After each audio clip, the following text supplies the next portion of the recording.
विमल पोलो जोबा केसरी, हर पल मनाओ केसरी त्योहार। लोकसभा में विपक्ष के नेता राहुल गांधी ने हाइड्रोजन बम, जिसकी चर्चा वो बहुत दिनों से कर रहे थे, फोड़ दिया। उन्होंने कहा कि हरियाणा चुनाव में, जैसे उन्होंने महादेवपुरा पहले कहा था, वैसे ही उन्होंने कहा कि हरियाणा चुनाव में भी वोटों की चोरी की गई है। 2 करोड़ में से 25 लाख वोटर की चोरी की गई है। कांग्रेस पार्टी और बीजेपी में बहुत कम वोटों का अंतर रहा था। एक ही मतदाता ने अलग अलग नाम से, उन्होंने ये भी बताया कोई मॉडल दूसरे देश की, उनके नाम से वोटर दिखाए। जो उन्होंने पहले बातें कही थी, उसी आधार पर हरियाणा चुनाव में भी हेरफेर की आशंका जताई। उनका यह आरोप था। इलेक्शन कमीशन ने पहले की तरह जवाब दिया कि अगर ऐसी गड़बड़ियां थी तो इलेक्शन एजेंट या पोलिंग एजेंट जो लोग पहले थे, उनको ये शिकायत देनी चाहिए थी, मतदान के समय भी शिकायत करनी चाहिए थी। बहुत जो राहुल गांधी के विरोधी लोग हैं और विपक्षी राहुल गांधी के विरोध में जो पॉलिटिकल पार्टीज हैं, उनके नेताओं ने कहा कि लगता है कि महागठबंधन की हार तय देखकर बिहार में राहुल गांधी खींच उतार रहे हैं और इलेक्शन कमीशन पर ठीकरा फोड़ रहे हैं। बिहार में 121 सीटों पर पहले चरण का मतदान बस कुछ ही घंटों के बाद शुरू हो जाएगा। मैं बिहार में पटना समेत, पटना राजधानी के अगल बगल के तमाम जिलों में ये मतदान होगा। पटना की एक सीट मोकामा हॉट सीट बनी हुई है, वहाँ पर सुरक्षा के बंदोबस्त इंतज़ाम किए गए हैं। आज गुरु पर्व का दिन है। न्यूज़ 24 के सारे दर्शकों को इसकी हार्दिक शुभकामनाएं। मैं उसकी तस्वीरें भी दिखाऊंगा। मैं इलेक्शन की तैयारियों के लिए मतदान कर्मियों की परेशानी और उनके जज्बे को दिखाऊंगा और पटना से एक बहुत ही खूबसूरत तस्वीर भी दिखाऊंगा जो देख करके आपको बहुत सुकून लगेगा। बहरहाल चर्चा की शुरुआत पहले राजनीतिक बातों से कि इस हाइड्रोजन बम के फूटने के बाद उसका कोई असर बिहार के मतदान पर पड़ने वाला है, उसको बिहार के लोग किस तरीके से लेते हैं। राहुल गांधी ने जो कहा है, पहले बातचीत की शुरुआत एक चाय की दुकान पर, अभी चर्चा मेरे आने से पहले इन्हीं सब बातों पर और चुनाव पर हो रही थी। उसी चर्चा में शामिल होते हुए मैं आपसे ये पूछता हूँ कि ये राहुल गांधी ने जो बातें कही, ये जो चुनाव आयोग पर लगातार वो सवाल उठा रहे हैं, ठीक चुनाव से पहले, हालांकि बहुत पहले उन्होंने कहा था कि हाइड्रोजन बम आने वाला है, ये दिन उन्होंने खास तौर पर मतदान से पहले चुना है। इसका कोई असर बिहार के मतदान पर आप देखते हैं? नहीं, ऐसा नहीं है कि उसका आज के चुनाव पर असर पड़ेगा, लेकिन सच्चाई तो यह है सर कि चुनाव में तो प्रभावित करते हैं। अगर मान शाम तक पोलिंग कुछ होता है, 8 दिन के बाद पोलिंग कुछ बताते हैं, लेकिन उसका कोई पुख्ता सबूत नहीं है।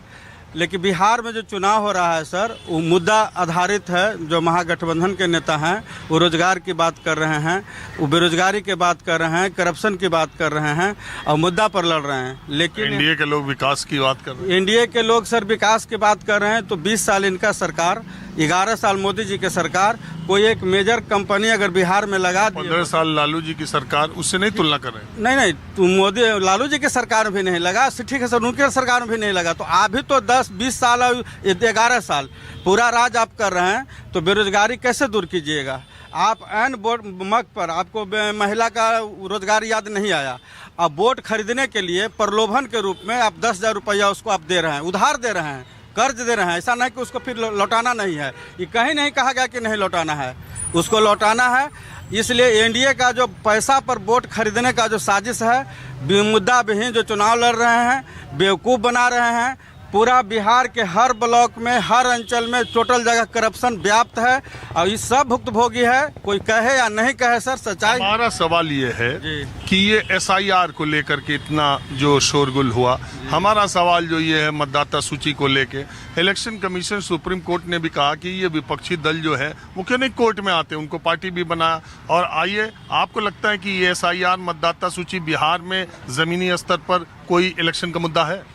नहीं सर, एसआईआर तो मुद्दा नहीं होना चाहिए और हम लोग तो बूथ पर देख भी रहे हैं, बहुत कम ऐसा हुआ है। कोई एक्सेप्शन में हो गया है, लेकिन मेरा बूथ, हम भी पंचायत के मुखिया भी रह चुके हैं, जिला परिषद भी लड़े। वोटर लिस्ट चेक की? हाँ, हम वोटर लिस्ट चेक किए, पूरा हमारा पंचायत के करीब वोटर लिस्ट ठीक है।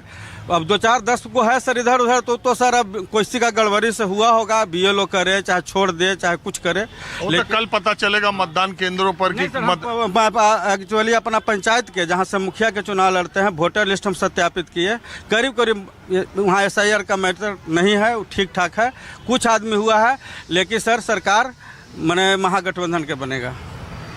अब आप बताइए इनकी बातों से आप कितना सहमत है, पहले ये बताइए। इनकी एक बात से तो सहमत है कि ये सारा बिहार में कुछ मुद्दा नहीं, और ये राहुल गांधी के हाइड्रोजन बम का कोई असर? कोई असर नहीं, 1% भी असर नहीं होना है, क्योंकि इसके पीछे है कि जो वो तर्क देते हैं उससे पब्लिक कन्विंस नहीं है। आज तो कह रहे हैं बड़ा हमने फुल प्रूफ हम दे रहे हैं आपको, उन्होंने तमाम चीज़ें दिखाई, एक ही वोटर वहाँ यूपी के वोटरों को दिखाया कि वो यूपी में भी वोटर है, हरियाणा के होटल में भी वोटर हो गए। इलेक्शन कमीशन ने कहा है इलेक्शन की पिटीशन पेंडिंग है अभी कोर्ट में, तो वो तो कहते हैं बड़ा फुल प्रूफ लेकर के आ रहे हैं। नहीं, एक चीज़ है, इससे पहले SIR कब हुआ था, उसी वोटर लिस्ट से इसके पहले भी और सारी चुनावें हो रही हैं, कहीं बीजेपी जीती कहीं कांग्रेस जीती, तो उसी को सुधार के लिए तो ये लागू किया गया। अब मैं बता दूं पर्सनली हम भी 2 विधानसभा में वोटर थे, कट गया, एक विक्रम एक पटना, तो ऐसे बहुत से लोग हैं, ये कटना चाहिए था, क्योंकि सटा हुआ कंस्टिट्यूंसी है तो 2 वोट दे भी देते हैं लोग, ठीक है ना। तो ये मुद्दा इसलिए नहीं है कि हम, ठीक है हम तो गलत कर ही रहे थे, मानते हैं, हमारा नाम कट गया तो कोई दिक्कत नहीं है, तो ये पब्लिकली मुद्दा नहीं बनने वाला है। यानी आज जो उन्होंने, मुझे ऐसा लगता है कि उन्होंने सोच के ही तो आज का दिन रखा रहा होगा। अब भाई उनकी सोच पर तो देखिए बहुत लोगों को कन्फ्यूजन है, अब वो किसी रास्ते रखे हैं कि हाइड्रोजन बम आज फोड़ेंगे, तो ये तो नहीं हो सकता, एक चीज़। और दूसरी चीज़ कि शायद वो बिहार को समझने में, मान लीजिए ठीक भी है, उनका तर्क सही भी मान लिया जाए, तो बिहार जैसे स्टेट में जो पिछड़ा स्टेट की श्रेणी में है, यहाँ चुनाव इन सब मुद्दों पर नहीं होती है। यहाँ तो पहला मुद्दा तो जाति ही है, जिसका परिणाम आप देख भी रहे हैं। दूसरा मुद्दा ये जो बाहुबली लोग हैं, जिसको बाहुबली कह रहे हैं, कि बाहुबली राजनीति का पार्ट एंड पार्सल हो गया। यही कांग्रेसी नेताओं ने उन्हें बताया, पहले यूज करते थे नेता लोग बाहुबलियों को, वो बताते थे कि सरकार का जो फंड है, सरकार का जो पैसा है, उनको यूज करके हम कैसे कमाते थे। अब उनकी आंखें खुल गई, वो इन नेताओं से सीख भी लिए, तब राजनीति में तो पदार्पण करेंगे ही वो। तो ये तो अब आने वाले दिन में लोग कहता है कि इसको कम करेंगे, कम होना नहीं है, इवन और बढ़ना है। मेरे नहीं, अटल जी ने एक लोकसभा में अटल जी ने एक भाषण दिया अपराधियों के राजनीति में आने को लेकर, बड़ी अच्छी लाइनें उन्होंने कही। उन्होंने कहा कि पहले अपराधी नेता के पास मदद मांगने के लिए आते थे, वो बचने के लिए आते थे, बाद में नेताओं ने अपराधियों से मदद मांगना शुरू किया और उसके बाद उन्होंने मदद देना शुरू किया। तीसरी बात जब उन्हें लगा कि हमारे ही मदद से ये लोग नेता बन रहे हैं, तो वो खुद ही बनने लगे और वो खुद ही आ गए, और इस कदर आ गए कि अनंत सिंह जेल में है और उनका चुनाव लड़ने के लिए केंद्रीय मंत्री लल्लन सिंह वहां पहुंच गए मोकामा में, और एकदम आमने सामने सूरजभान और अनंत सिंह की लड़ाई है, और वो मोकामा पर भी लोगों की निगाहें लगी हुई। आप ये बताइए कि उसी टाइप का अपराधी है रीतलाल यादव, उसका रोड शो लालू यादव कर रहे हैं। हाँ, रीतलाल यादव जो यही आपके दानापुर से लड़ रहे हैं, उनके प्रचार के लिए। हाँ, अब बताइए इस उम्र में जब उनके प्रचार के लिए जा सकते हैं, कोई बहुत बड़ा अच्छा कैंडिडेट होते तो लगता कि हम। लेकिन ये देखिए, मैं किसी एक तरफ की बात नहीं कर रहा हूँ, अगर आप एनडीए में देखें तो भी बाहुबलियों को एनडीए ने भी खूब टिकट दिया है, आरजेडी ने भी खूब टिकट दिया। ये किसी एक को कहने का, बिहार में पॉलिटिकल पार्टीज किसी एक को इस मामले में नहीं कह सकती। और आने वाले दिनों में और बढ़ेंगे सभी पॉलिटिकल पार्टी में। बताए तो कि कुछ दिन में तो हो सकता है कि उनका कब्जा हो जाए पार्टी पर। ये यहाँ का जो सिचुएशन है इसी कारण है, तो इससे किसी को परहेज नहीं है और न पब्लिक को कोई परेशानी है।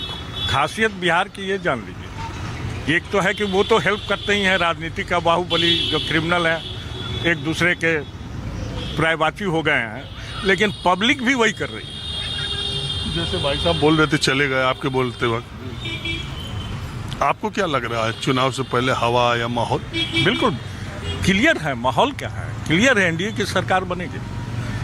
ठीक है ना। एनडीए मुद्दा कौन सा, मेन मुद्दा क्या? मुद्दा है ही नहीं। यहाँ का विपक्ष जो है, अच्छा एक चीज़ बताइए, अब आरजेडी का मैनिफेस्टो, महागठबंधन का कहिए, आरजेडी का मैनिफेस्टो लागू, ये मैनिफेस्टो क्या प्रूफ करता है कि जो नीति चली आ रही है, हम जीविका दीदी 10,000 के जगह हम 30,000 देंगे, हम इसके जगह वो देंगे, तो आप तो इंडोर्स कर रहे हैं उसको, जो उनकी नीति है नीतीश कुमार की। तो नौकरी का तो उन्होंने कहा हर घर में नौकरी देंगे। हाँ, तो ये संभव नहीं है, ये मुद्दा बना भी नहीं है। जो न संभव है ये है, जैसे इन्होंने कहा, अब एनडीए वाले ने कहा हम 1 करोड़ रोजगार देंगे 5 साल, तो उन्होंने एक सरकारी नौकरी नहीं कहा, सरकारी नौकरी प्लस रोजगार। तेजस्वी जी से गलती ये हो गई कि ये कहते कि हम हर घर में रोजगार देंगे। अच्छा ये बताइए, नीतीश कुमार कितना बड़ा मुद्दा है? नीतीश कुमार के तो चुनाव हो रहा है दोनों तरफ, anti Nitish, pro Nitish. Anti जो है लालू जी भी है। मैं हमेशा ये